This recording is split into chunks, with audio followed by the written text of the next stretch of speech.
Japanese culture is steeped in history and tradition, and today we're going to learn all about it with a traditional tea ceremony where we make green tea while wearing a kimono.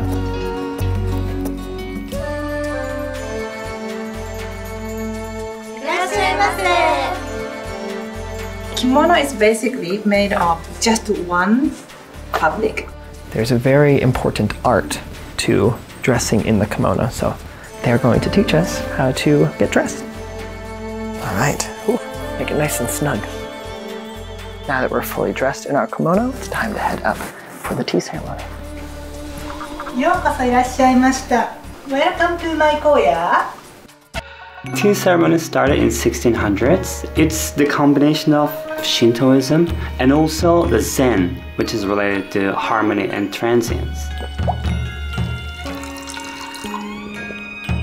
That's beautiful.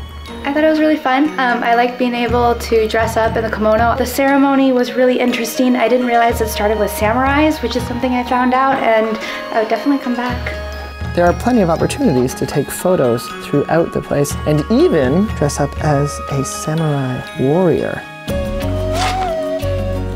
This has been such a delightful experience, learning about the history of the kimono and then the tea ceremony, a ritual that's been happening for hundreds of years. This has been the perfect way to immerse ourselves in the culture of Japan.